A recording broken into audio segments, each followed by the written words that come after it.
And Thursday beckons on us to respond with vigor and strength. And of course, as always, we rise to the occasion. Welcome to your perfect morning starter right here on Channels Television. I am Bukola Koka, blessed among two undeniable follow-come men. Hi, Jeffrey and Coyote. Okay, I'm waiting. Good morning. It's good to see you. I'm not sure what follow-come means, but welcome to the show. I'm Coyote Kikulu. Well, it's a month of surprises, so yes, thank you for surprising us with that starter. And I'm Jeffrey. Welcome. Okay. Recovery. Let me recover fast. First off, Nigeria's new defense minister, General Christopher Musa.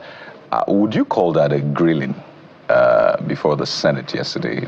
That's a screening anyway. It went on for quite some time.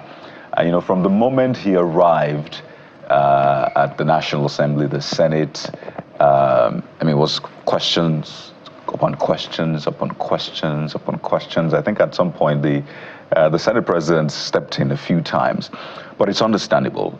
This is one of the most important conversations in Nigeria today, and there's been a lot of heat on the National Assembly from the House to the Senate, with questions asking, what exactly are you people doing? We've seen the U.S. Congress hold hearings about issues in Nigeria, but we've not had the National Assembly hold maybe not a hearing, maybe just a session dedicated to it, talk more of an elaborate kind of hearing. So you'd understand why the lawmakers have a lot of work to do, right? So maybe this was some sort of performative outing for them. Let us show workings. But in any case, lots of important questions were asked. Were all the important questions asked? Well, clearly not, but a few important questions were put to General Christopher Musa, and hey, after a while, he was eventually, approved to be Nigeria's next Minister of Defense. Guys, what your major takeaways from that screening? Well, unsurprising that is the pressure coming from the National Assembly, because Nigerian legislators themselves are under pressure, particularly, when it doesn't look so good that it's the U.S. Congress that has been holding hearings in the last couple of weeks on the matter of insecurity in Nigeria. And, Nigerians home and abroad are putting pressure on the U.S. Congress to do something about religious freedoms in Nigeria. How does that look for Nigeria's own parliament? So perhaps it's a form of transference, albeit not deliberately now, of that pressure on the proceedings to see the confirmation of the new defense minister, President Bola Tinubu's nominee. By the way, he's now defense minister. So we are not surprised, but we're not, the job of the new defense minister, albeit heralded by, Nigerians across board, home and abroad, it's an unenviable one, because General Musa comes to the office at a time when, Nigeria is ravaged by insecurity, and we see that he has to rise to the occasion. He has to match that resume that is being talked about and his sterling record as CDS, with results, especially at this point in time. So what are the results that we are going to see from General Musa? What are the results that are expected of him? We want to see the killings end. We want to see internally displaced persons go back to their ancestral homelands. We want to see non-kinetic measures deployed, to the battle against insecurity as well. We want to see that same strategy that he applied to tackling insecurity in Nigeria, particularly, the stability that came to Kaduna shortly after he became CDS. There were less attacks and unrest in southern Kaduna, of course, where the CDS comes from. We also want to see that in the fight against insecurity. So it's a very, very tasking job.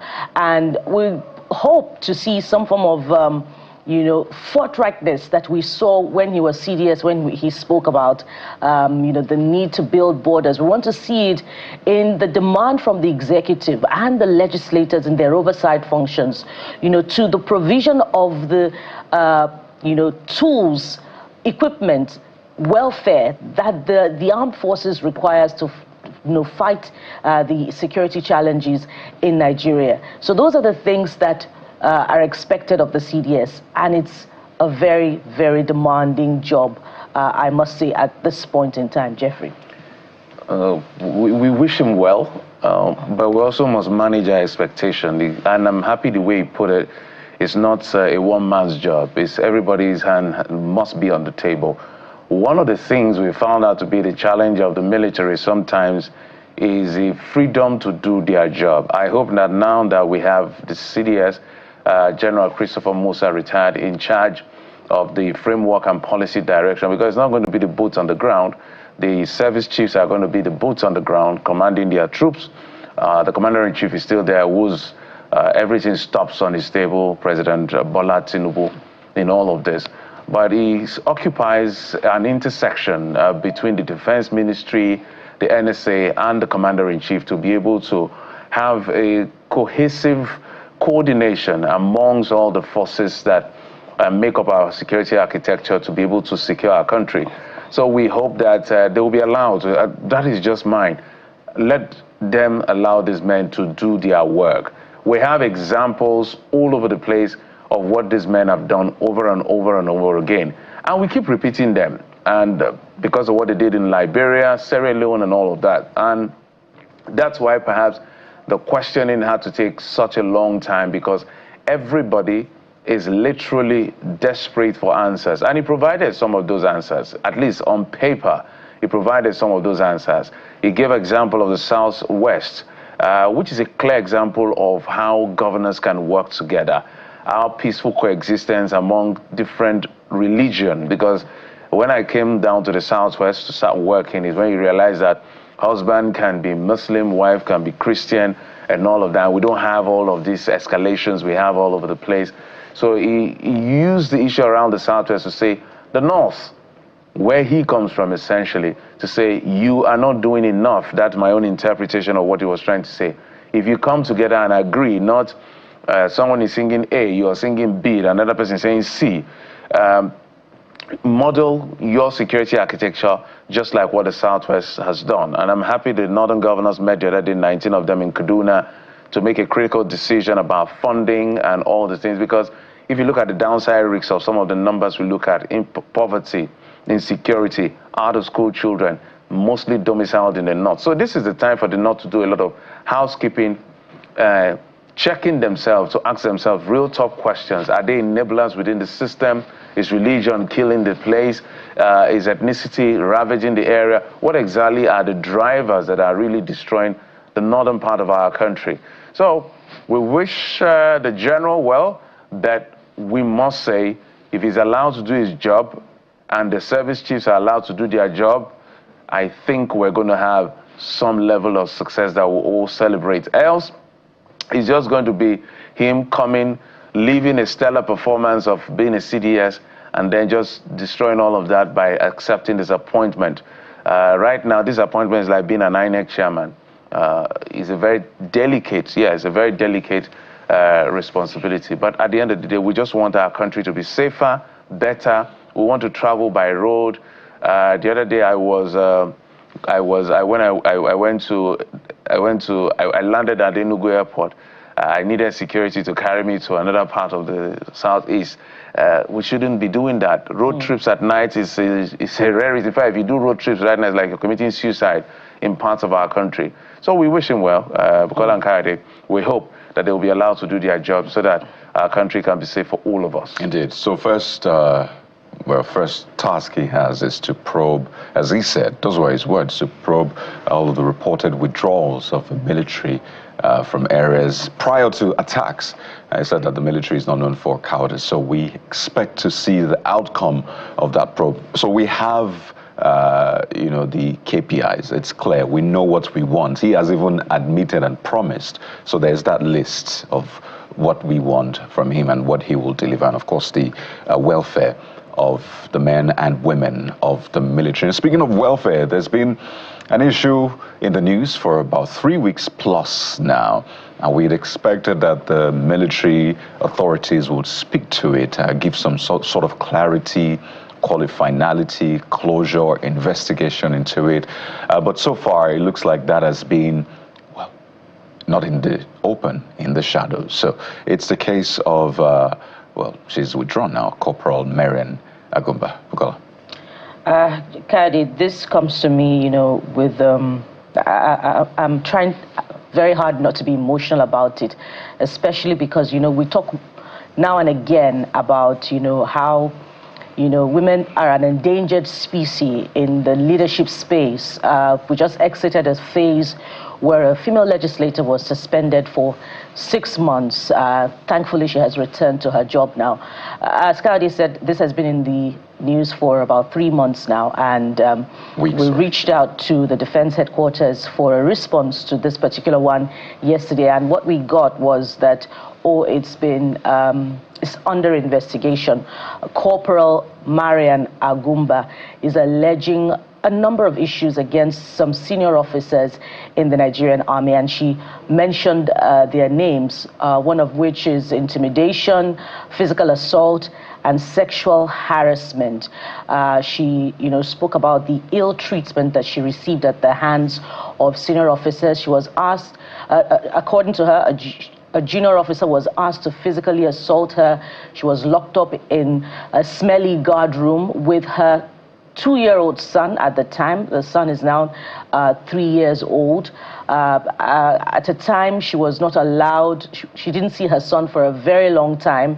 A teacher who brought her, she served at NACON, by the way. A teacher who brought her son back couldn't access her for a very long time. Perhaps we should listen to her, and then we'll come back to speak to it. Okay, perhaps we'll get to that later on. What is even more heartbreaking is that she said she reported some of the ill treatment that she received at the hands of some officers in the army to female officers, but what she got in return was persecution. And she was quite clear, you know, to say that, look, she knows that, you know, the verdict that will come to this would be that she's mentally unstable. And she put it out there that she is mentally stable, she's emotionally stable. She said that much in the video that she has put out. So we're asking the defense headquarters, the armed forces, especially the Minister of Defense, you know, to probe this, to not allow this, you know, drag on for 8 months, as we saw in the case of Private Ruth Oguleye, who also alleged sexual harassment against a certain Colonel I.B. Abdul Karim. To let this come through, let the agony of this wife and mother be important enough for the army to probe, such that the institution is made safe for female officers. I wonder what it requires for female officers to have a stable, secure career in the army, and indeed to rise to leadership positions if we have cases like this coming through time and again. We hope that this investigation that the army is talking about will not run into 8 months, because if it does, then it speaks of the amount of importance that that is attached to the welfare, to the mental stability that should be the case for female officers in the Nigerian army. But if you watch that video, you would identify with the pain of this female officer who has now discharged voluntarily, but she says regardless of that, she's still receiving threats from senior officers, threats to the extent that they're saying that they will not you know, allow her access her gratuity even after voluntary discharge from the army. Jeffrey. I think it is time for the Nigerian military, and now we have a chief of defense staff who was a former chief of army staff. I think she's an army officer. We also have the defense minister now, is a general. There's a lot on our plate already. We must make spaces safe for all persons, especially our women. So this is saying to the defense headquarters, please, we would like a clear response in this year alone, this is the second time. And I have seen a pattern. It looks like when these things pop up, one of the natural places that I see this has been taken to is issue about the mental health of the women. Is it really a mental health issue, or it is because senior officers are abusing these women indeed, as alleged?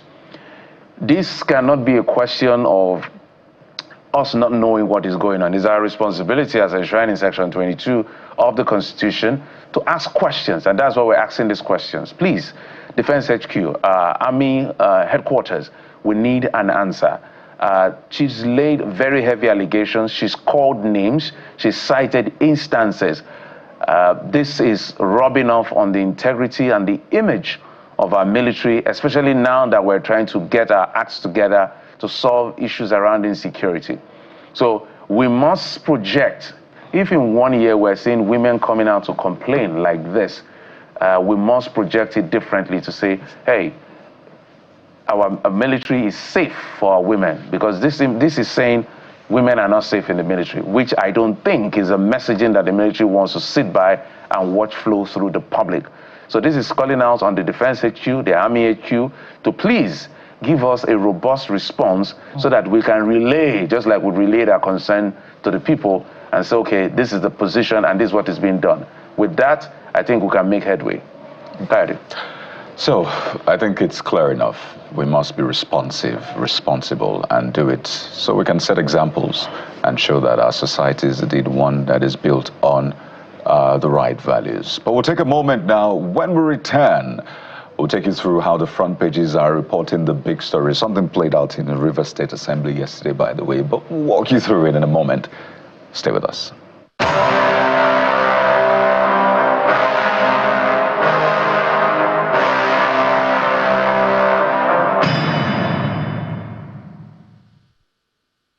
All right, let's start off with this Nigeria. But before that, we have joining us Mr. Ambrose Igboke, a media consultant and chair of a Guild of Public Affairs Analysts of Nigeria, Enugu chapter. Joins us virtually, Dr. Igboke. Good morning. Welcome to the program. Good morning, Kayode. It's a full house today. It is a full house today. We have a full complement of the house. This Nigeria is where we're starting off from.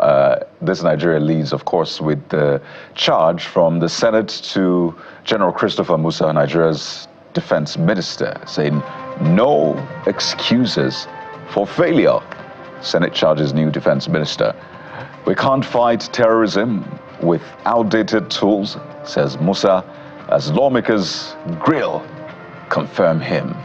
It's a page to read. So this was in Bow and Go yesterday. 5 hours. They asked questions, went back and forth with General Christopher Musa. What do you make of this? Do you at least have some sort of confidence in the defense minister and what he will be able to bring to bear in the coming days, weeks, and months? For the first time in a while, the 10th Senate seemed to do their work properly. I didn't know. I always maintained that Nigerians are very capable. It's just that we choose not to do the right things. The era of bow down, just take a bow and go. I didn't know that the Senate could insist that they needed to do something right this time around. And the Senate president said that, oh, they don't have an answer to Trump yet, and you are telling somebody to bow and go. I said, oh, so the fear of Trump is the beginning of wisdom in Nigeria. It should not just stop at the CDS. We have seen where ministerial lists are sent to the Senate without attaching their portfolio. And then these people just come, take a bow, and go. Or they just throw banters and go. Because you don't even know the ministry that they are attached to. And so those are anomalies that should not be entertained. I think Nigeria should just insist, just like the way General Musa retired was grilled, every nominee from government should be grilled accordingly. And that the presidency should no more send lists of ministers or appointed without attaching their portfolio to them. And so this way, we could just sit down and grill people according to their portfolio so that we can know what they are bringing on the table. Not when you just send ministerial list and they just can come, take a bow, leave. and then they'll go back to the president, and then there are lots positions to them, and some of them fail woefully. For the retired CDS, for him to be coming out from retirement, just 5 or 6 weeks after retirement, and is called upon, that shows that he has something to offer. That also shows that Nigerians, the president, the commander-in-chief, has high hopes, trust on him, and he shouldn't fail us. And then they shouldn't set him up to fail, because sometimes you are giving somebody a position, you are just setting him up to fail. The war against insecurity, in tandem with the state of emergency declared on insecurity, should not be tied down to the bureaucracies of the Federal Civil Service, the Ministry of Defense, and the rest. For example, if there are tactical things to be, if there are weapons to be procured, there are things to be done.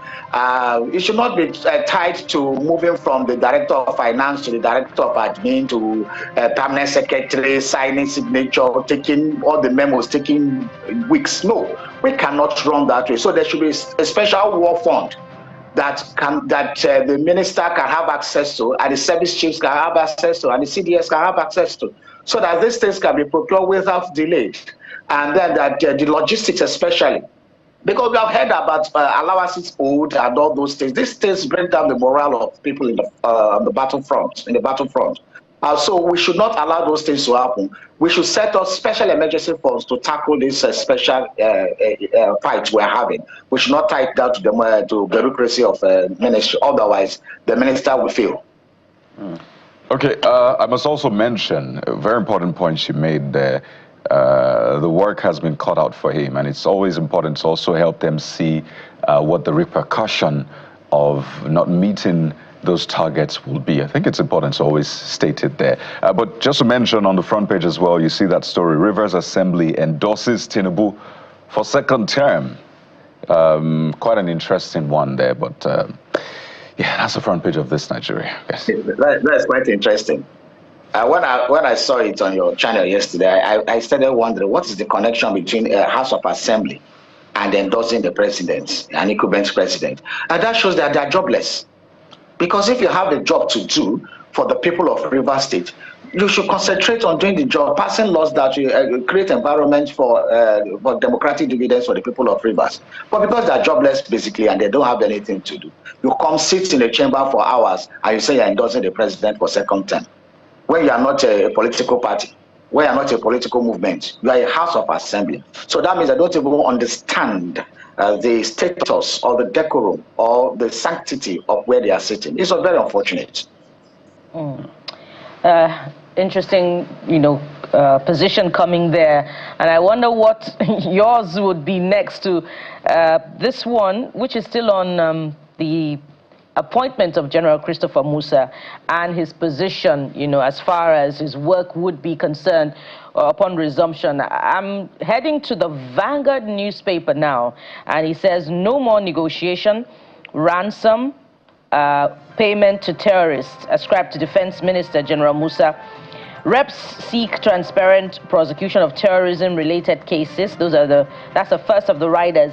Senate backs death penalty for kidnappers, financiers, informants, others. Open trial of terrorists won't change anything. That's ascribed to lawyers. I wonder if you agree with this and the others of the riders. But more importantly, Dr. Ibuke, the new defense minister is up against a minister of state who has been trending in the last 48 to 72 hours in a video where he made comments on the fight against banditry while he was governor of Zamfara State, where he said, we shouldn't be quick to make conclusion that all Fulani are terrorists, that sometimes it is what they have gone through that is responsible for their resort to criminality, and that sometimes in those cases the military had raided some of their structures, hence their resort to criminality,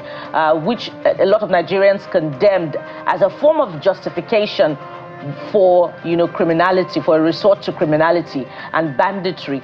And he will be working with General Musa, who says, this is my approach. What are your thoughts on what may transpire, particularly against the backdrop of reports that things were not quite rosy between the Minister of State and the immediate past minister? I'm still surprised that the Commander-in-Chief, President Ahmed Bola Tinubu, have not sacked the Minister for State, or as they say at that level, ask him to resign, so that he can resign on another health ground or family issues, so that he can give way. Because his utterances, his antecedent does not suggest that he wants to really fight this battle. He's making excuses from the statements. He's been making excuses for terrorists that are killing thousands of Nigerians. And you are making him a Minister for Defense for State, so he shouldn't be there at all. So I suggest, and Nigerians have recommended, that he should be sacked as well immediately. But again, I think I trust the powers of. Thank God that General Christopher Musa retired is not Minister for State for Defense.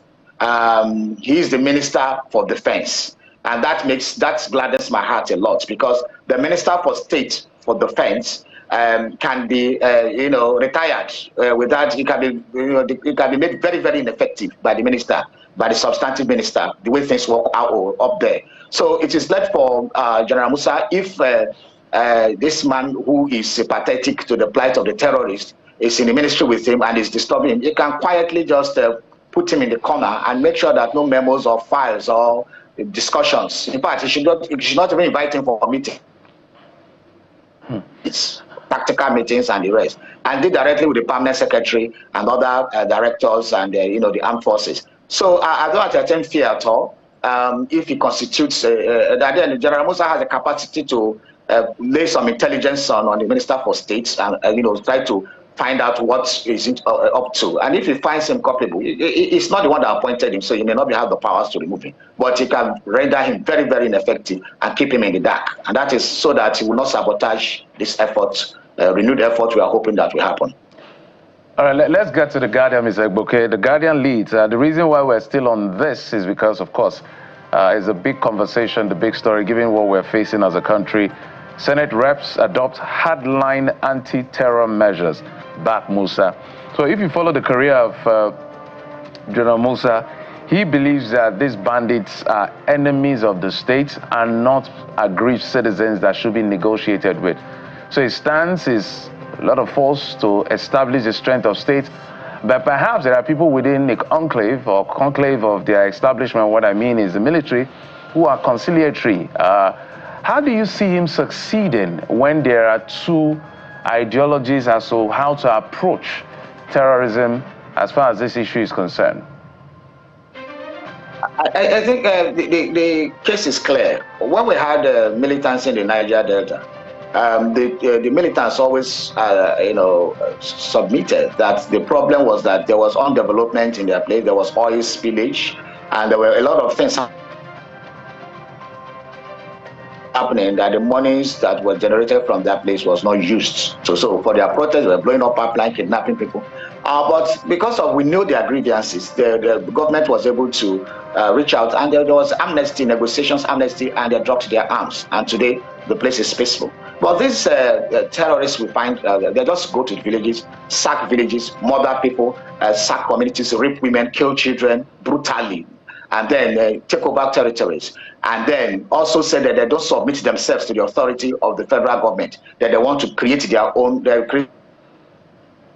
hosting their own flags and the rest. So they have mentioned that they are terrorists, they are land grabbers, they are invaders, they have threatened the territorial integrity of Nigeria. Remember that by 2015 election, they had 17 local governments under their control.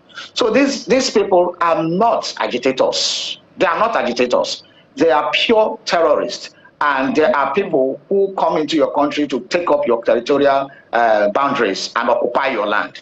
Therefore, what General Christopher Musa should do is that if there are those who are sympathetic to this cause, those people are aiding treason, and he knows what to do careful on the people appoints as heads of troops, as heads of those who are in the field, that are leading tactical operations and the rest. If he finds people who are not, in tandem with his new responsibilities, then he should let the commander-in-chief know, and then maybe such people should either be fired or court-martialed or be rendered with, transferred to places where they don't have any iota of connection to the tactical operations that are going on in the field. In that way, you will minimize. You may not, be able to permanently obliterate those who may snitch on you, because even in America, the biggest army, we still have what we call deserters. Those who are soft targets, who espionage and the rest. But in this case, it is not even a result. Leaking from a lot of things are happening, and so he should be given the mandate. The commander-in-chief should allow him sanitize the system, because the problem is also whether they give him the freedom to act. That is also a problem. So the commander-in-chief should give him the freedom to act, so that he can sanitize the system, and then we can face this war, up front, and then get it done with. Okay, New Telegraph is next, Dr. Igboke, and you referenced the U.S. earlier on, and you see targeted killings. U.S. imposes visa restrictions on religious freedom violators in Nigeria. As Congress rejects Nigeria's position, security reforms, reps approve terrorism, courts place security on first-line charge. To expedite action on state police, NEC approves 100 billion naira for security agencies, training institutions, rehabilitation. We can talk all day about security, what is being done, what is not being done. And we ought to, actually, because for too long we have shied away from doing what is right. You see training institutions that are dilapidated. So you wonder what kind of officers you will get from those training institutions. You also look at our laws. I see the kind of punitive actions for kidnapping, for crimes such as that, and you wonder, this is just like a pat on the wrist, right? But I want you to speak to how it seems the U.S. Congress is even on fire more than our own, lawmakers. You see visa restrictions, plans for that, and all of that, and they've held hearings time and again. So, do you think this is too much attention, or as some people have called it, divine intervention? When one U.S. citizen or one Israeli citizen is being killed, or 30 or whatever, you could see the retaliations are so devastating. But here in Nigeria, we don't value lives. We don't value the lives of citizens. We just allow citizens die as if they're commodities, Hundreds of thousands of citizens have died without, we are not even at war. Even those who are at war, like Sudan and Ukraine, I don't know whether they have this kind of numbers. But we are not at war, yet our citizens die en mass.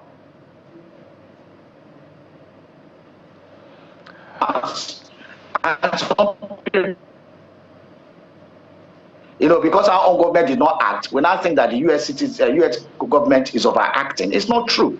It's because of the docility of the subsequent government over the years that is making because it become a global issue. Genocide is a global issue. It's not restricted to the country. That's why when there was genocide in Rwanda, the world intervened. When there were issues in Gaza, the bomb is becoming too much. The world was intervening until the first American president to block. When there was Serbia and Montenegro, all these things, when there is genocide in the world begins to take note. They don't leave it anymore to the sovereign nations. And that is what Nigeria have got into. So there's nothing, they're not too pushful. The Congress feels that people who are enablers of this should continue. Meanwhile, there are reactions, from people all over saying visa restrictions are not enough. But I'm just thinking that these are intro formalities, that they're going to introduce harsher and stiffer sanctions. But visa, they can go to anywhere. These guys they can go to Asia, Dubai, they can go to Saudi Arabia, they can go to Canada, they can go to the UK. So visa restriction is not enough for them. People have advocated that they should seize their assets in anywhere in the world. those countries, seize their money, seize their gold, seize their assets. And that one is one that would pinch them. But restricting visas is not enough. Because these people have caused a lot of damage to our security, to our citizens, and they are still causing damage. So American Congress should go more, and they should talk with the Nigerian government to ensure that these people's assets are freezed out there and even inside the country. All right. One way or the other, this has to be solved once and for all, hopefully. Well, that's the front page of a New Telegraph for you, by the way, just to mention Nigeria missing as Pope Leo reveals African countries to visit. To be fair, he had visited before he became Pope. So I don't know how this will be interpreted, but we have to thank you so much, Dr. Ambrose Igboke, media consultant and chairman, Guild of Public Affairs Analysts of Nigeria. Anyway, thank you for your time. Thank you very much. I appreciate it.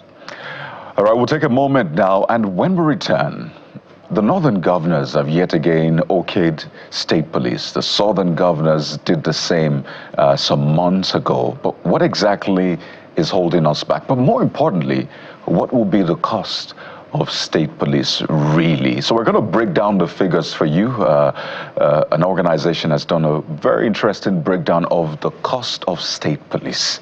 So that's in a moment. Are you wondering if your state can afford it? We have to stay to find out. We'll be right back.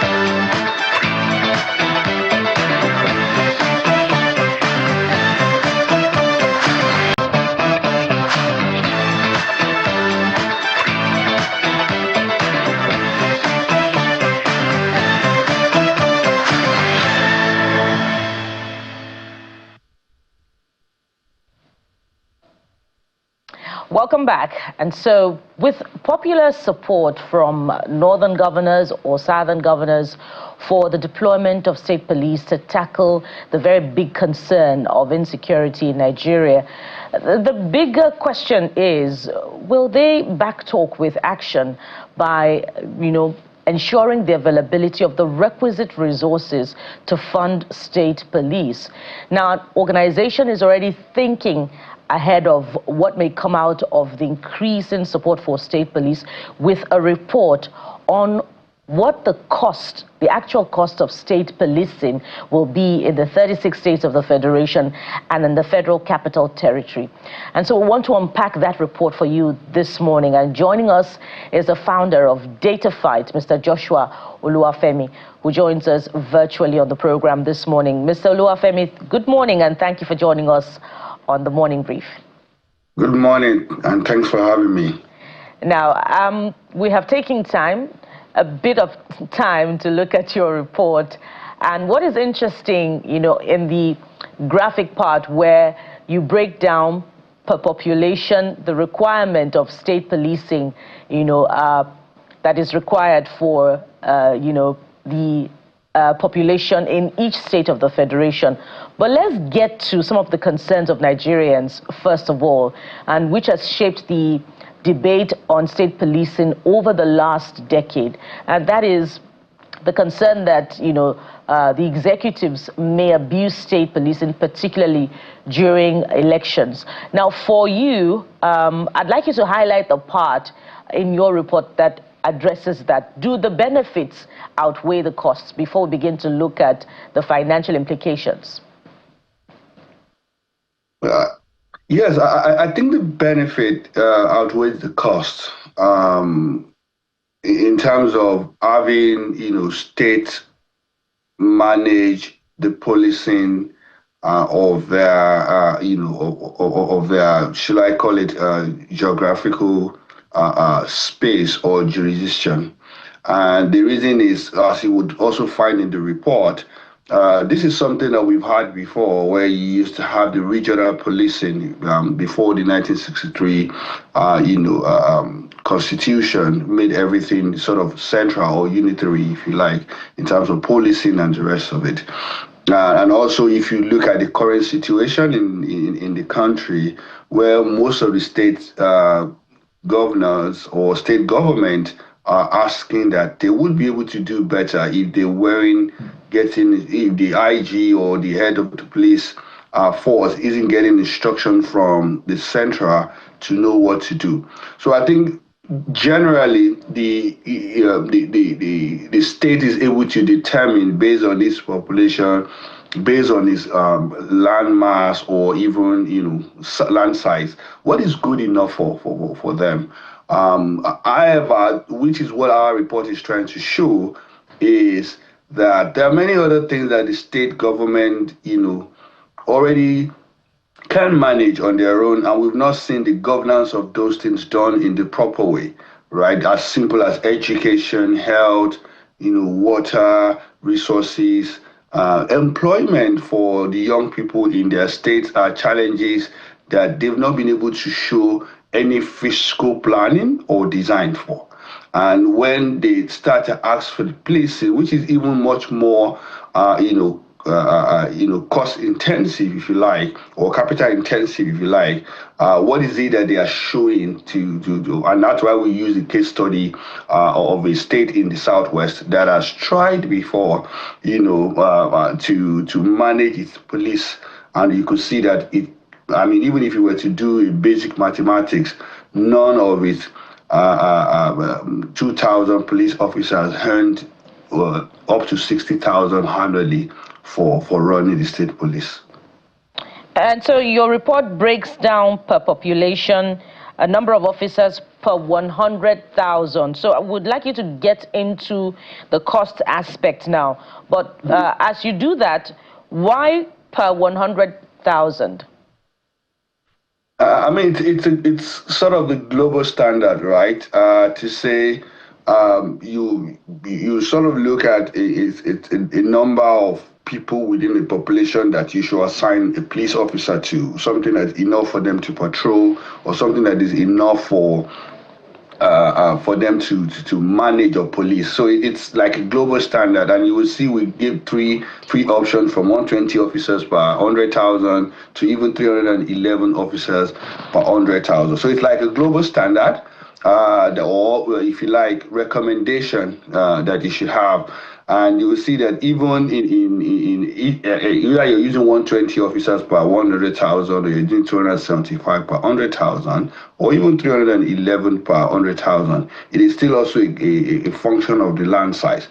There are local government. I was having a conversation with a senior colleague. There are local governments in Nigeria that are bigger than an entire state. So if you were even using the number of land size, you may not be doing justice. So it's better you do the number of people within that local government. So you would have a situation where a local government would just have much more because of size, even though there are less number of people than you would have in Lagos State for those people. So it's just generally global standard. And we're saying if that is the case, you see that what even the entire country has for, I think the country has roughly about 300,000 to 400,000 police officers. And if you look at it, that is too low, and something that you can put a lot of pressure on the federal government to put much more. But if you were to go at the state level, and the state will also then calculate the cost of policing,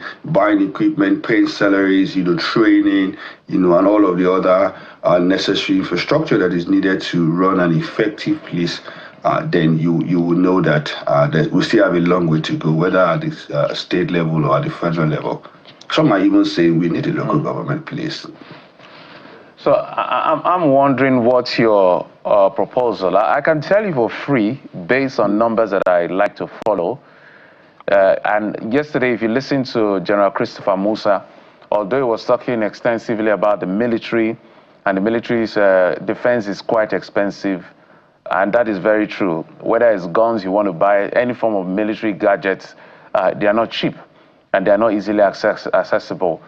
So that is true across all levels, no matter how small that level is, whether it's even if it's a local government police in that sense. So I'm saying that I can almost guarantee that some states will struggle, or a lot of states, the longest time, we've had incidents of people owing salaries, and now that has improved to a large extent because of revenue record in terms of naira terms of FAC allocations. So let's say that maybe 40 to 50, or I dare to say maybe 60 to 65% of the state won't be able to fund their state police adequately. That's the operative word here, adequately. What are the options available here? I mean, it's pretty much the question that we're throwing at, the state governments that are agitating that. You really need to ask yourself whether the challenge is not to strengthen what exists, or whether you want to look at various options. One of the options that we agitated for is to have some level of state police's trust fund, where you have you're pulling a certain amount from both what the budget is able to provide with what citizens within the state or corporate sector contribution to that pause to run your state policing can do.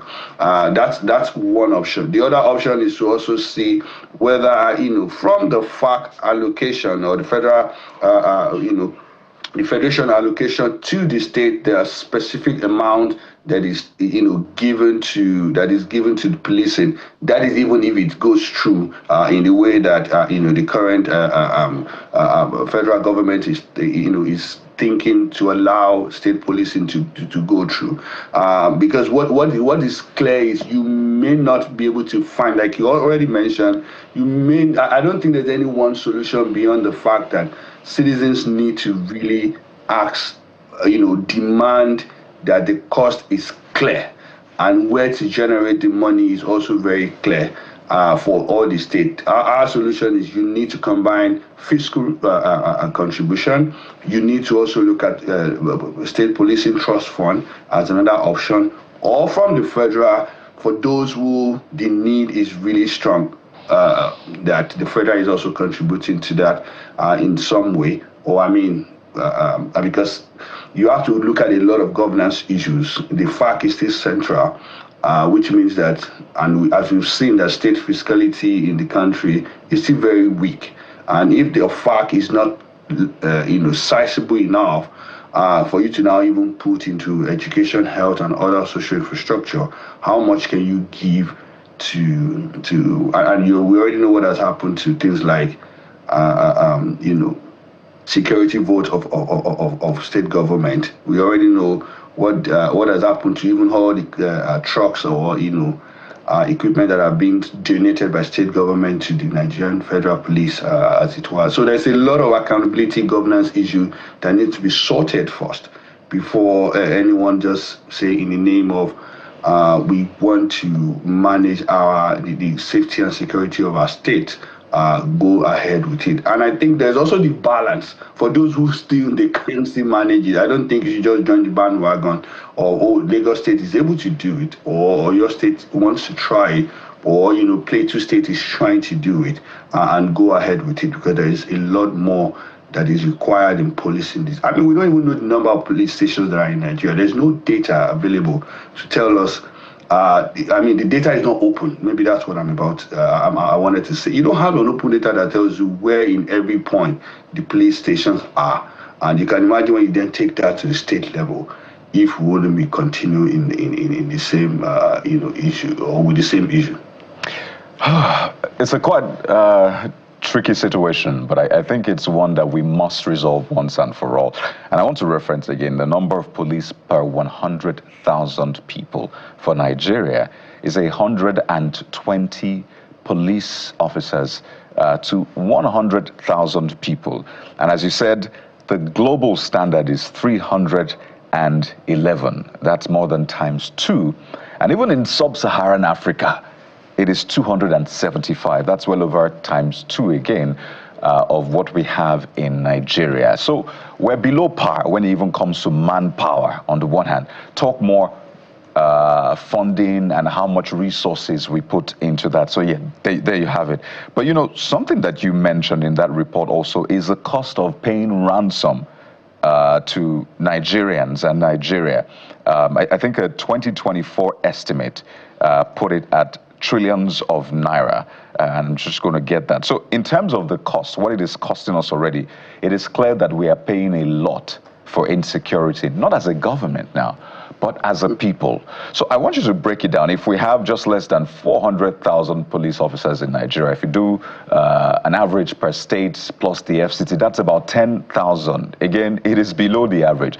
But what cost would you put to a state running state police? I know that you did for Amotekun, you tried to do some sort of prorating. If Oyo State is spending 1.3 billion naira per month on Amotekun, then what would it cost? So can you give us maybe a round estimation of what it will cost a state to run state police? I mean, I'm not going to sit down here and say that my mathematics will be accurate in any way. What we're even just showing is salary, right? Yeah. Just for Amotekun, right? What you have there is less than 60,000 naira to pay the salary of a police officer with the amount that they've tried to budget for it. And if we're looking at a population as simple as the population of Osun State, which is just round, I mean, I always like not to discuss the population of Nigeria because the numbers are not something that we believe or trust identify as correct. But if you take a 4.2 to 4.5 people in Osun State, and you are even using the 275 officers, and they're going at, I think, about 11,000 to 12,000 police officers that are needed. If you put the cost of one, of kitting a police officer, paying the salary of a police officer, if you put all of that to just roughly about 3 million naira per annum, 3 million naira per annum as an individual police officer, which means you pay them roughly, the minimum wage is 100,000, you pay them, or 70,000, you pay them roughly about 170, 150,000, and then you buy all the necessary kits, you get them a gun, if necessary, or all the necessary things that you needed. Let's say you put 1 million on every police officer, you can run the number. But I don't think that if the cost of managing the police officer is not up to 1 million to 2 million, any state is ready to do any business. And we can talk about breaking it down, and we can talk to we can get a police officer to say, what does it cost to patrol your community, the cost of fueling, there's many of the police stations don't even have a computer, no mobile phone, no, that is state owned, that is state managed. There are personal phones that are being used, you have to buy credit, you need to put your data in the cloud. There's an entire identity issue that the guy who was a police officer is going after, disappears, and there is no surveillance camera to know who it was that you were going after. And you are also going as a police officer, and your family is also living in that same community, and you don't even know what's going to happen. So there's a lot of infrastructural challenges. But I would say, let's even start with 2 million per officer, and then you multiply it by the number of officers that are needed per state, and see whether we are ready for anything, even if we've spent that on any other officer in the country. And the 2 million is not even, doesn't include salaries, just to kit them, just to give them what they need appropriately. Every police officer running the state annually. So if we're to do 2-3 million for 10,000, which is below par, again, I must say, because that's the 120 to 100,000 people, then you'll see that you have to set aside just 30 billion naira, right, just for the kitting. We're not talking salaries, we're not talking running costs and other infrastructure. So clearly, this is something that they must sit down and really map out. But I saw something interesting in that report about VIP protection and how a lot of things are still shrouded in secrecy. So do you foresee some sort of contention between organized police, the structure as it is now, and the state governments when they say, okay, open your books, let us see how much you're even getting from other sources? Because the police actually generates revenue as they are right now. I mean, we can talk about accountability, we can talk about transparency, right? In terms of how much they make. But trust me, if you visited the police station, the question should be what they generate. Do they use it to even maintain the police station, right? I mean, you can't even go to the counter sometimes because the odor that is coming from the cell gets to you from the gate, right? And that's just buying pretty much the disinfectant or the things that will keep the place clean. There's no you don't have 24-hour electricity in most of these places, right? So I won't sit here and talk about how much they generate as to think that will resolve the challenge that we are having. Yes, there is need for accountability. There is need to even take, why do you need a VIP police in the first place? I mean, every other person now can get a police officer just to drive them from, the airport to their house. I mean, I remember going to a state, and even the state government, helping us with police to drive us to the state house. And I'm like, okay, we're just coming for a training, but it tells you the level of challenge that we're having as a country, that even people can't do a short. So for me, it's yes, there is need for that money to be accounted for, but there are bigger things to account for. God, let's even know first how many, where's the location of all police stations in Nigeria. They will know how much we want to get from the IG or from the state commissioner of police or from the divisional police head. We don't know where they are. I don't know the number of police stations that are in the FCT where I live, or even in my state, which is the state of concern for or the case study in our report. Perhaps we could project what an accurate figure would be on the cost of state police if we knew the exact number of a police force that we require, maybe for each state or on the average for Nigeria itself. Your report captures the Inspector General of Police, Kayode Egbetokun, saying currently we have about 371,000 strong force. And another report cited in your report also says Nigeria needs to recruit about 30,000 policemen every year over the next 5 years in order to reach the accurate figure of state policing that we require. So if you could project that per state, in terms of the population size of Nigeria, this is the number of police force that we require to police Kano State, for instance, Lagos. Those are the leading states in terms of population.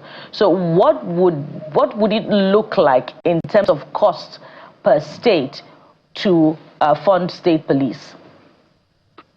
I mean, I think I've said it already. There are a lot of dynamics to it, right? The level of crime, the land size in terms of population, dispersion of people in various places. Like I mentioned before, you can't.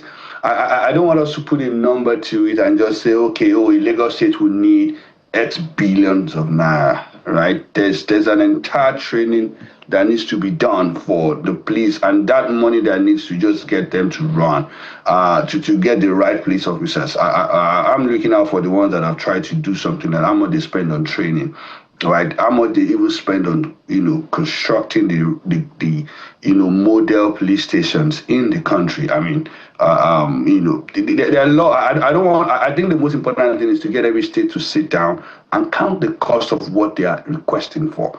Just the same way they can't tell you how much they need to run the educational system, the health system, right?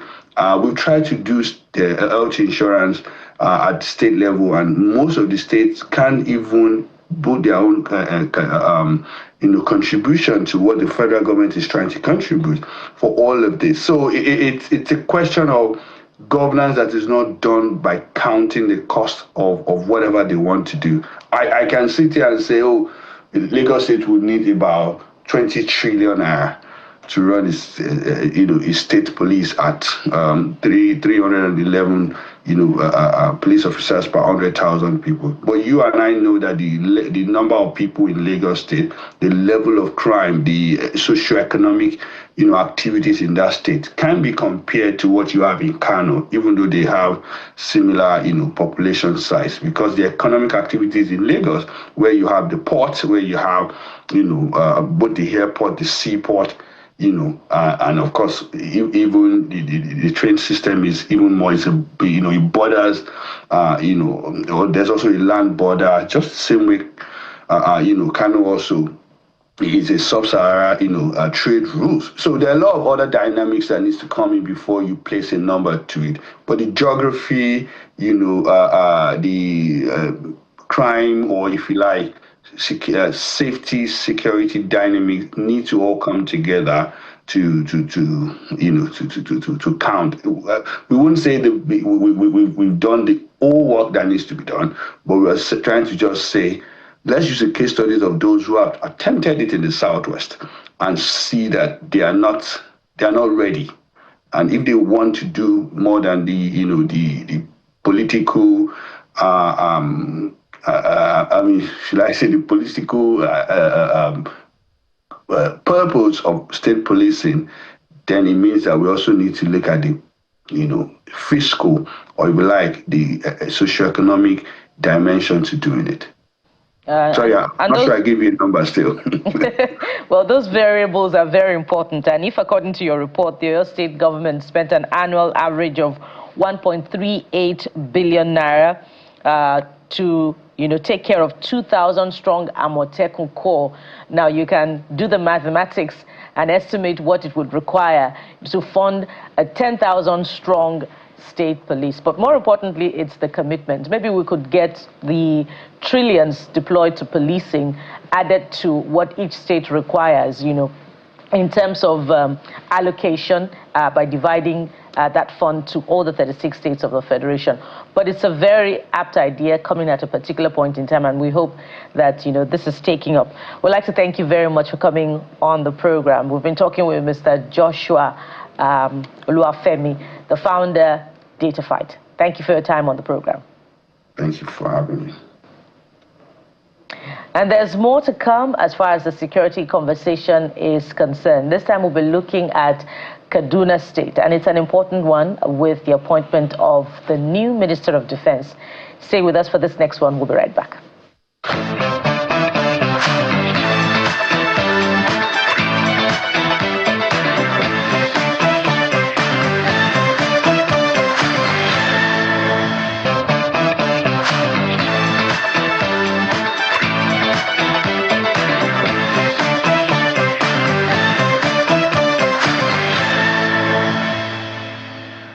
Welcome back. So let's continue our conversation with national security. Kaduna in focus. Let's bring in our guest. Edward Alter is a public affairs analyst joining us virtually. Mr. Alter, thank you for coming on the program. Thank you for having me, and good morning. So let's begin with a bit of controversy around what was responsible for success. Under the last administration of Nasser El-Rufai, we know what played out in southern Kaduna especially. It was deaths every other day or attacks every other day, which is one of the black spots of his administration, as a lot of people will look at, given the number of attacks and killings that happened during his time. But under Senator Obasani, we're seeing now that has scaled down drastically, where we literally don't hear of much attacks or no attacks, maybe in some weeks in that sense, depending on what report you're looking at. Now, the argument is to the effect that Nasser El-Rufai said for him, he doesn't believe in paying or negotiating or even having a conversation with bandits. For them, it's force take them out because they're enemies of the state. He's alluding to the fact that the present government does some form of negotiation, even making payments, if I heard him correctly, to be able to appease, let me use that word loosely, these bandits. What do you make of this conflicting position vis-a-vis the peace being experienced? What I would say is that the realities in Kaduna State under the previous administration are exactly as you highlighted. Our villages became rivers of blood under the previous administration. Our highways became kidnappers. Then people could not travel from Kaduna to Abuja despite its proximity to the nation's capital. But today, under the present administration, a lot of progress is being made. And it is very laughable looking at Malam Nasser El-Rufai's allegations or accusations, because everyone knows right on this television station, on channels, I think he had that interview with some of you where he publicly confessed to paying bandits to stop attacking the people of southern Kaduna. So if at all there is any administration that has publicly owned up to paying bandits in the history of Kaduna State, it is the administration of Malam Nasser El-Rufai himself. Under the present administration, yes, we're experiencing some relative peace, even though we can see that there have been pockets of attacks here and there from time to time. But even the greatest critic of this administration must accept that our highways are now safer, our communities are also safer, farmers have returned to their farms in the last 2 years. We have seen increased productivity, we have seen food security enhanced and all that under the present administration. And the Kaduna peace model, as the present administration will call it, is one that has been anchored on collaboration. Collaboration with community and religious leaders, collaboration with federal security forces. It has also been anchored on improved intelligence gathering. And then most importantly, addressing the root causes of criminality and banditry and terrorism, which has to do with access to education, access to healthcare, access to social infrastructure, and also addressing the inequality that has predated this administration in terms of inclusion in governance and development trajectory of the state. So we have to give it to the Obasani administration. Today, so many communities that had issues with access to education, that issue is being addressed. Over 1,700 schools have either been built or renovated. Right. I'm not sure if it's the connection or you have stopped talking, but let me just come in here and add some more context to what you're saying, right? Because yes, you've painted a picture. All right. If you can hear me, confirm that the connection is good now. Okay, Mr. Delta, we'll try to reconnect with you. I just want to paint a broader picture for you, more context. Just late October, there was an attack on a church, United Church of Christ, where a priest was killed and others were also attacked. I hope you can hear me now, Mr. Alta. Mr. Alta, can you hear me? Please confirm. All right, we'll reconnect with him. But it's important to also paint a picture of some of the other events we have seen so we can have a holistic conversation. So late October, yes, there was that attack in the United Church of Christ in Nigeria, also known as Hekan, where armed bandits on the Farin Dutse community in Kara local government area of the state attacked. We understand that one of his priests killed and over 20 of the church members were abducted in that attack. And we've also seen priests who died in captivity just about a week ago, the news broke. So we have these attacks coming up in Kaduna State, particularly, Mr. Auta. So what would you say is the cause of these attacks, in spite of what you said the government has done? You call it the Kaduna model.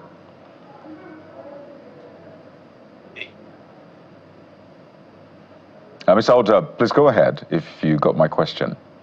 Yes, I got your question. Peace is not necessarily the absence of war or the absence of security breaches.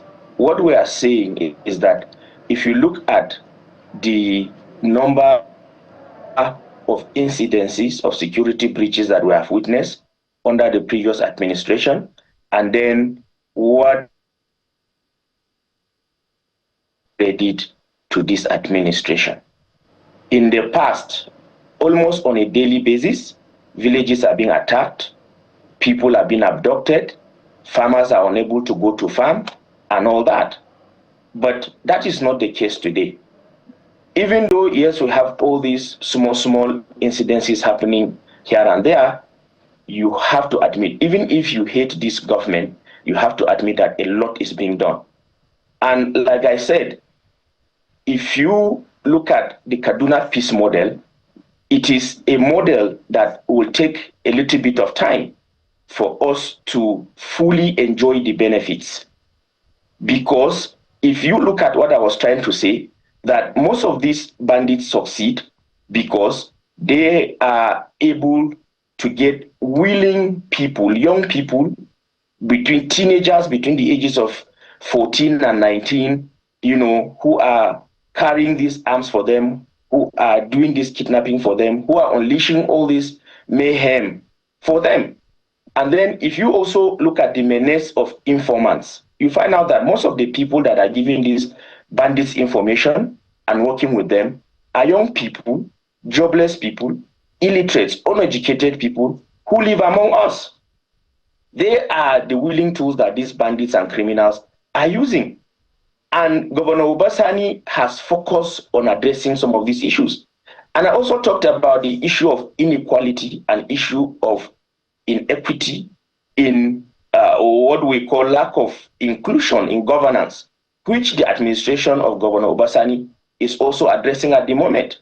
It will interest you to know that in Kaduna State, in the last 10 to 12 years, there are so many local governments that have not seen even a single state or federal government project. So even in terms of response time, when these bandits are attacking communities, most of the communities are inaccessible. Today, under Governor Obasani, Kaduna State has become a construction site. Rural communities have seen roads being constructed in Jaba, in Kagarko, in parts of Zango, and most parts of southern Kaduna where these security breaches are prevalent. In the last 12 years, they were neglected almost completely. But under Obasani, that is not the case. Everybody knows the role that the governor played in the establishment of the Federal University of Applied Sciences in Kachia, the establishment of the Federal Medical Center in Kafanchan, and even lately, the appointment of the... I understand some of those points you're making, but if I get you correctly, you attribute the successes to the state government, but the failures, you blame it on the federal government's lack of presence or infrastructure in those communities. Is that what you're saying? I didn't get the question, please. So you sort of attribute what you describe as the successes, the reduction in number of attacks. As I said, we've had attacks. In fact, in November as well, there's been an attack in Gidanwaya village, Rulere local government area, and others. But what you're trying to say is the successes is as a result of the Kaduna security model. But the failures or the failings, these attacks we're seeing, you're saying it's because the federal government does not have presence in this community, so there's no infrastructure and all of that. That is not what I'm saying. What I'm saying is that over the years, before the coming of the present administration at the state and federal level, most of the communities where these things are happening were neglected. We didn't have either state or federal government presence in most of these communities. And I also alluded to the fact that most of these communities were largely inaccessible, such that even if bandits are operating in an area, and security forces have been intimated, they find it difficult to access these places. But under the present administration of Governor Obasani, we have seen improved collaboration between the state and the federal government. This government procured over 150 Hiluxes and 500 motorcycles and donated to the federal security agencies. We have seen the government of Obasani constructing rural roads so that communities can become more accessible and response time by the security agencies can be shortened. We have seen the government collaborate with the federal government to build educational and tertiary health institutions in most of these zones where people are being attacked. And like I told you, lack of education or access to education, whether primary, secondary, or tertiary, and basic social amenities have contributed immensely, over the years to the increase in the incidences of insecurity in Kaduna State. So under the government of Senator Obasani, we are seeing these things being addressed. We are seeing collaboration with community leaders. We are seeing collaboration with federal security forces. We are seeing collaboration with the president to bring development to areas that were hitherto neglected. Mr. Alta, and that's what I want us to examine now. This Kaduna peace model, which you say is built on collaboration. And indeed, in September, we saw Biriningwari hitherto a no-go area in Kaduna. We saw economic activities resume. But it seems as if that peace model was founded on a very delicate balance, because we've seen a resurgence of attacks in that community, in Kuyelo ward to be precise, where bandits attacked and killed about 7 persons. Amnesty International is reporting an increase in the number of deaths recorded in that particular attack. We've also seen 2 farmers killed in Yarwa area of Biriningwari as well. So it seems as if the peace that was enjoyed in the last couple of months is not particularly guaranteed if these things, are anything to go by, these events. My question is, what is the nature of this peace deal that you say is founded on collaboration with communities? Does it also include some form of agreement with the bandits? And if it does, doesn't it place a question mark on this unique non-kinetic approach that the administration under Obasani has deployed to ensuring peace in these areas? Not at all. There is no question. There is nothing wrong with the approach, because like I mentioned earlier, we have a lot of success story. It will interest you to know that some of us were in the trenches, we were critics of this government, we were on the media, we were in the public space attacking this government. But today, we have seen that although we are not where we are yet, but a lot of progress is being made. And we felt that there is the need for us to balance our activism with our commitment to national security. And I will tell you, one other challenge that is facing the Obasani peace model in Kaduna State is not the peace model itself, but the failure of neighboring states to adopt a similar approach. If your house is under fire and your neighbor's house is also under fire, if you are doing everything possible to put out the fire in your house and your neighbor is doing nothing to put up the fire, or is not doing as much as you are doing to put up the fire in his own house, you will continue to have problems. So we have also had cases of infiltration of bandits from neighboring states outside Kaduna into Kaduna to come in and, cause mayhem and then go back to those other areas because they are more or less like safe haven for them. If I may come in there, Mr. Alta, you're attributing a resurgence of criminality in Biriningwari or maybe in other parts to the failure of neighboring states to tackle insecurity in their own areas. Is that what you're saying? Yes, it is part of it. Okay. It is part of it. That's on the one hand. Please clarify. Hold on. Please clarify that this Kaduna peace model under Ubasani does not involve any agreement or deal with bandits. It does not. The governor has made it abundantly clear that the Kaduna State government does not negotiate with bandits. What the government is doing, rather, is what I mentioned earlier, addressing the root causes of insecurity by ensuring that access to education at community level is enhanced, by ensuring that access to healthcare, access to social amenities, access to infrastructure, and equality in governance. These initiatives may not yield the desired results in the immediate. So if it's even though progress is being made. Mr. Alta. However, it takes time. Mr. Alta, if it does not involve negotiation or agreements with bandits, why are we seeing a resurgence of attacks in Birningwari, to be precise?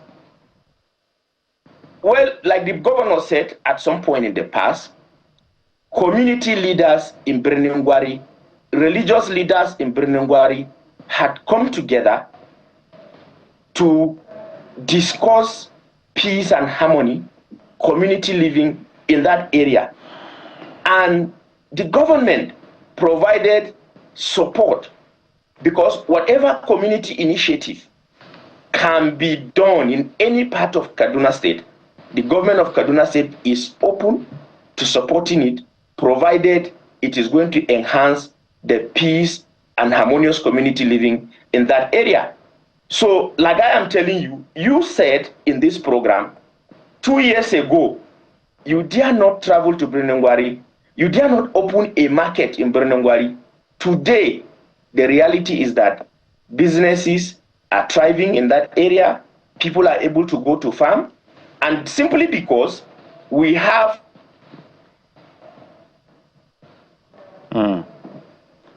Mr. Outside, can you, okay, seem to be having that network issue. But we'll try and reconnect with you, but we'll begin to wind down. Mr. Outside, can you hear us? Oh dear.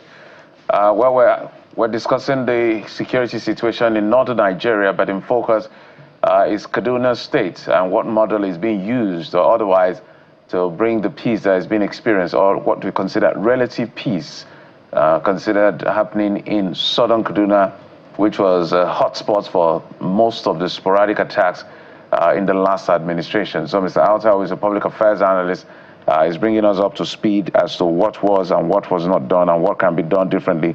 Let's try again whether we can get Mr. Alta. Mr. Alta, can you hear us? Oh dear. Okay. Mr. Edward Alta is a public affairs analyst who is throwing light into the conversation around issues of security in the north. One of the questions, guys, I wanted to find out from him, if there's a model working for Kaduna, why is it difficult to replicate that model across that region, especially in places like Katsina, in places like Zamfara, in other places that we have some of these incidents? Because if something is clearly happening, or so that place was a hotspot, and suddenly we see a change by whatever means that was used to deploy for that change, I think it's necessary that we say, okay, I know environments differ, people differ, uniqueness of situations and all of that.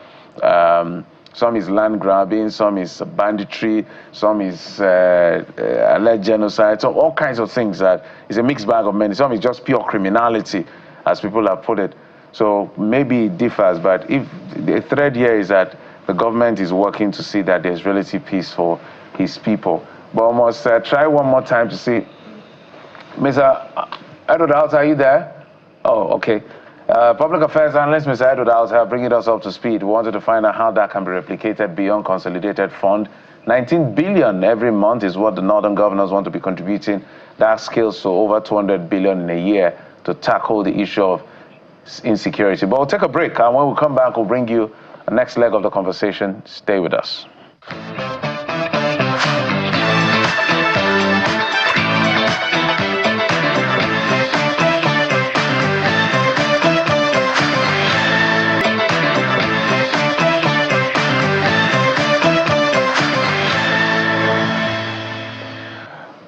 Still in the spirit of the International Day of Persons with Disabilities, we're having this all-important conversation amidst consistent data and reports that shows that people living with disabilities are most likely to live in poverty.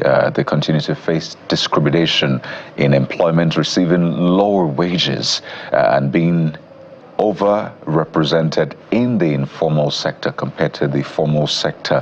There's also issues around social protection systems and all of that. So it's a lot of issues to unpack this morning as we follow up on the theme for the day, which is Fostering Disability Inclusive Societies for Advance and Social Progress. And we're joined on the program this morning by Mr. David Ayele, who's the SA to Abia State Governor on Persons with Disabilities. Joins us virtually on the program. You're welcome to the show, Mr. Ayele. Yeah, good morning. Thanks for having me. I know you've also done a lot of work with the Center for Citizens with Disabilities as the Executive Director. So you come well placed to have this conversation. But I want to start in an unconventional way because you have such an emotional story, which led you to this point where you're now even making more impact. You were caught in a war in that sense, and you ended up losing your arms. Can you walk Nigerians through that experience? Yeah, thank you so much. It was 1999, January 19th, precisely, while on a business trip in Freetown, Lagos, the RUF rebels captured me and said that because I'm a Nigerian, that they are going to kill all Nigerians that were in that country, fighting them in the name of ECOMOG. It was in that process that they took me to where they arrested other Nigerians, and they put us in a particular environment, surrounded us with RUF rebel fighters. While we were there, they started interrogating us. In the process, they started picking out Nigerians one after the other and cutting off their limbs. Many of them died. At a stage, I went into negotiation with them, asked them to leave us to go because we're not part of the government. We are business people. It was a military regime, so we had no contribution to the governance in Nigeria. And they said no, that the instruction they got was that all Nigerians must be killed. After I asked them to go to my warehouse and my residence to take whatever thing they like, they said no, they will not die because of a Nigerian. They said I should position my hand for amputation. I gave them my left hand, they put it on the stool, and they macheted it. So while they were macheting it, they said, I will only bring my right hand. I said, no, you can't cut my two hands. I said, any amount they want, I'm willing to pay for them to leave my right hand for me. They said, no, that they will not die because of me. That was the instruction. While I was resisting, one of the child soldiers cocked his AK-47 to open fire on me. It was then I stretched my right hand and they caught it. While they were macheting it, I was screaming and calling God to help me. One of them came and said, where must I call God? They went and brought fuel and poured me and set me on fire. While the fire was blazing, that their commander came and asked, who did that? That they want me to go back to Nigeria to tell the Nigerian government to stop attacking them in the name of ECOMOG. They should stop the fire. It was then that I managed myself and moved to an area called roundabout around the Waterside area. It was there that I was taken to the UN people rescued me and took me to Connaught Hospital in Freetown State. It was there I was given first aid treatment before I was evacuated by the Nigerian Air Force Charlie aircraft back to Nigerian Army Reference Hospital, Yaba. It was there I was treated under the supervision of Dr. General Jonathan Abu, where I was treated, including General Azodo. They were able to take care of me and make sure that I was confirmed stable. After I was confirmed stable, I was asked to go back to my state, Abia State, for rehabilitation because I'm a civilian. My efforts to get rehabilitation from federal government failed. Right. My effort to get support from state government also failed.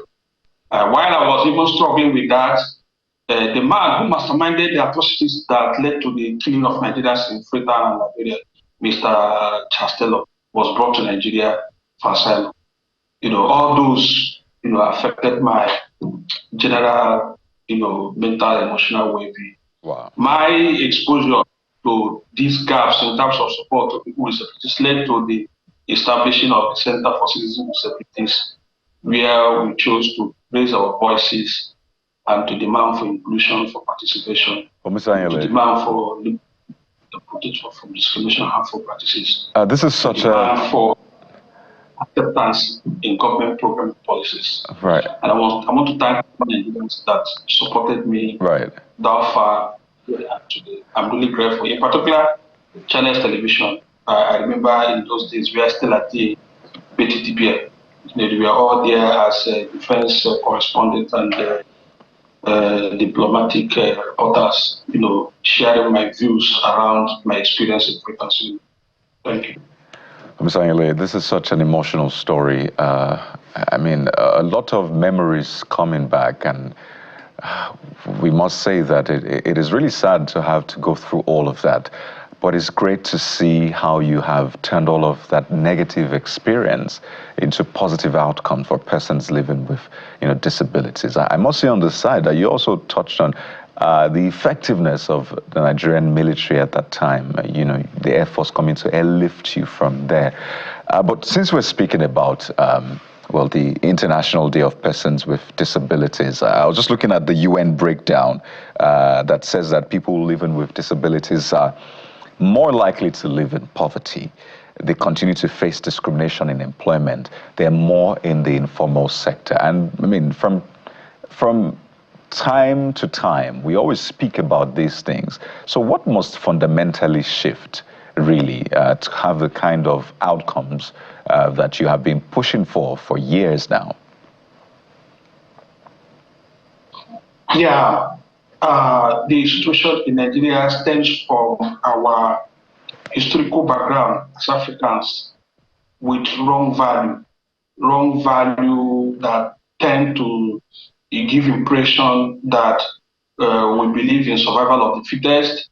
We also have this strong religious background that tend to give impression that people suffer disability as a result of maybe what their fathers or their ancestors or whatever they committed as such, they are being paid. Also, the school of thought that believe that you can contact a disability, and all these things are wrong perception.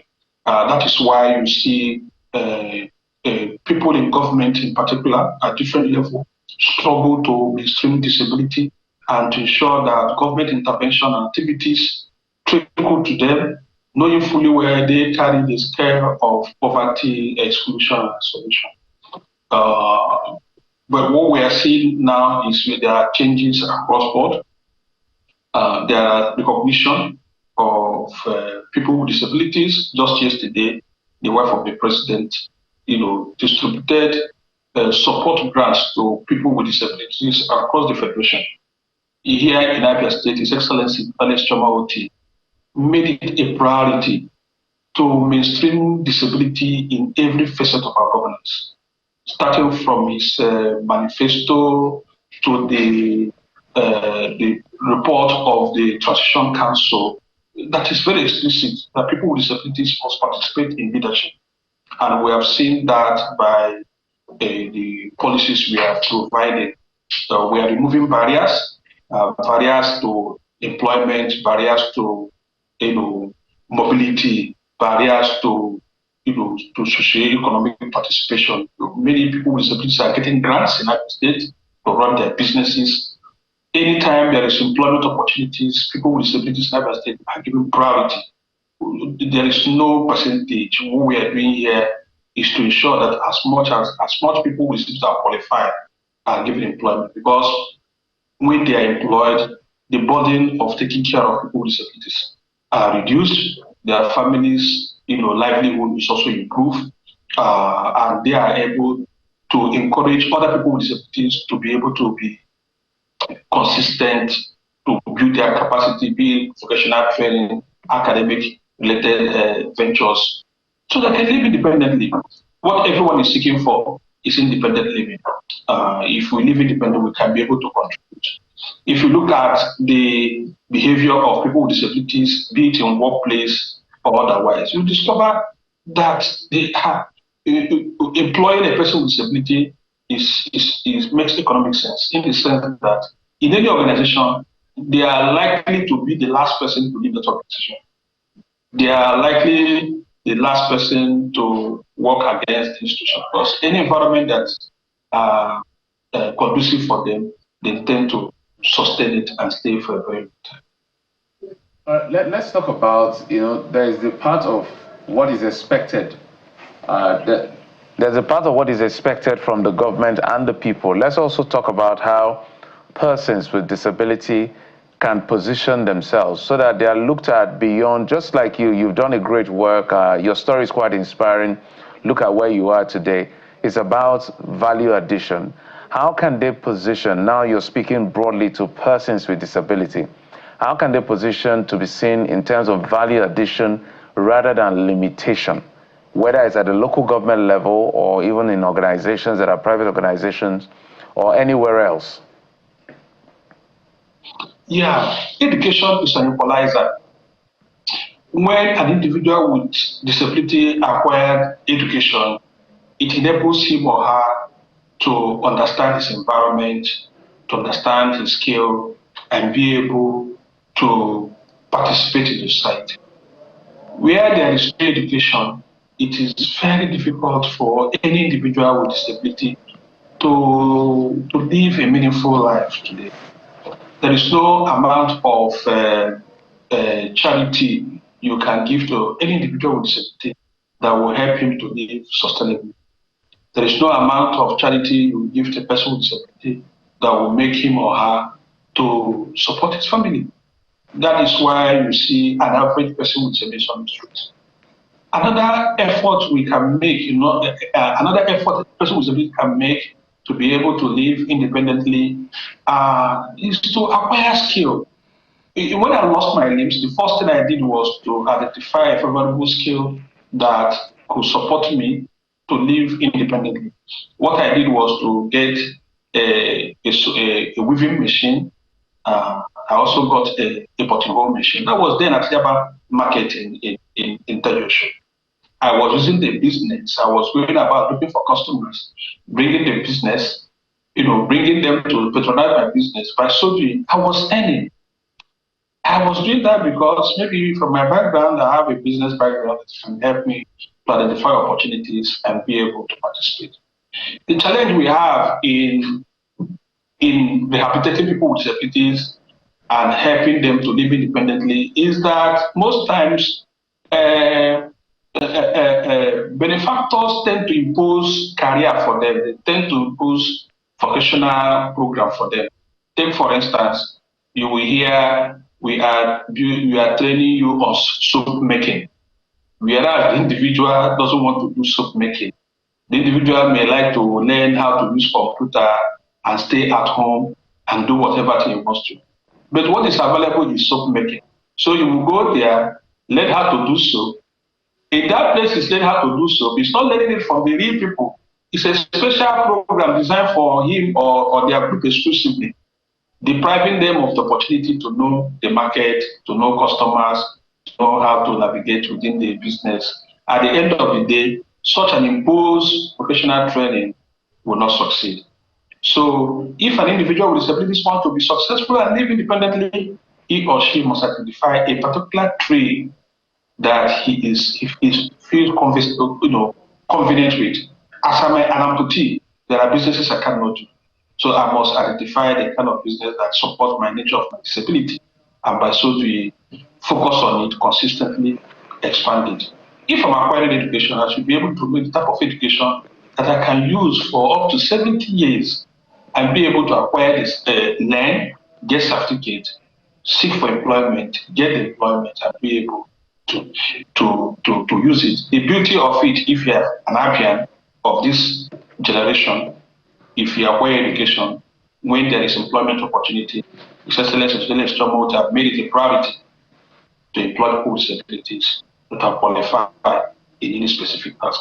These are the two approaches I know that an average person with disability adopted, such individual will be able to, to balance well and live a happy life.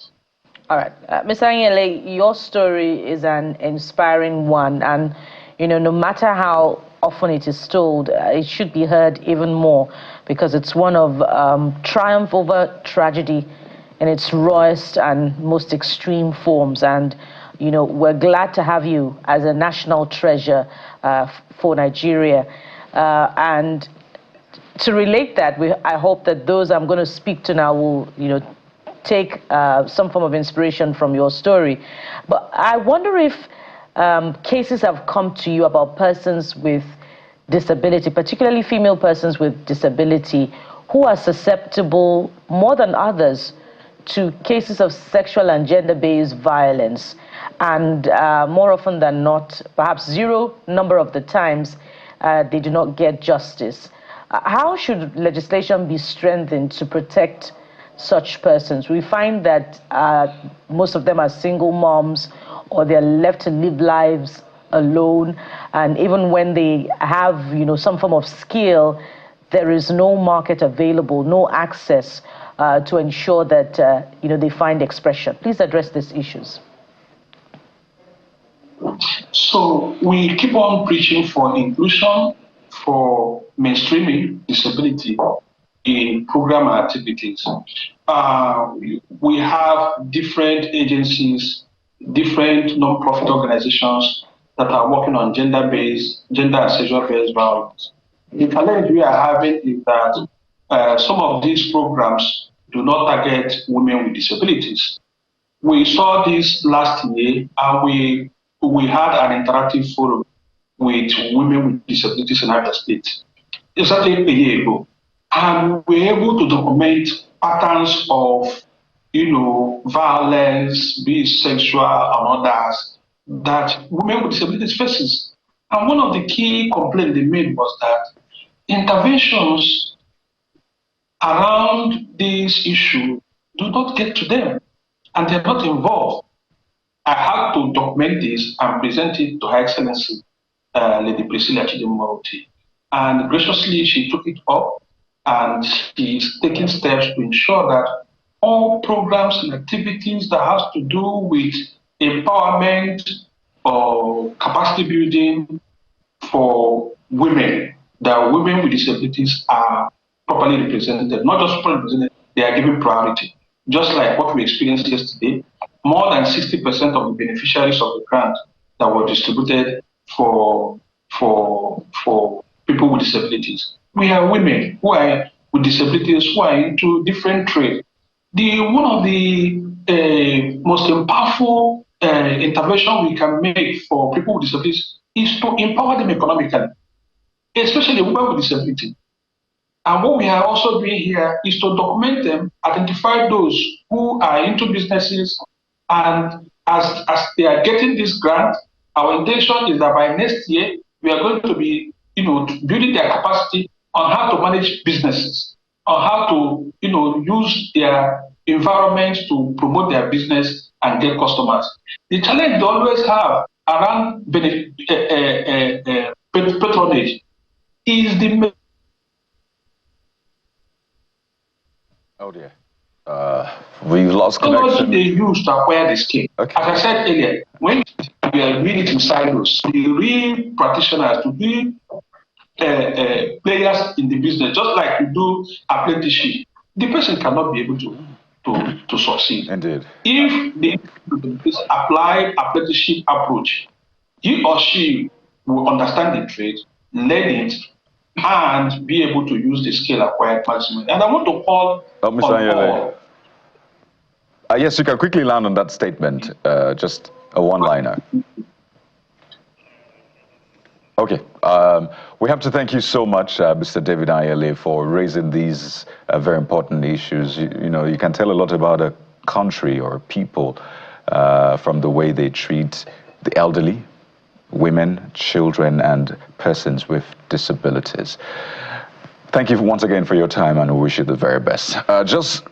Before we wind down yet again, let's reiterate that, well, Nigeria's new defense minister started work yesterday, I must say, even before then, and the job is cut out for him. He has promised that first he's going to investigate the reported withdrawal of troops from areas just before they were attacked. So I don't know if that should take a long time, but hopefully in a few weeks we should get the outcome of that investigation. We need to really get to the heart of the fundamental problem around security deployment in Nigeria, guys.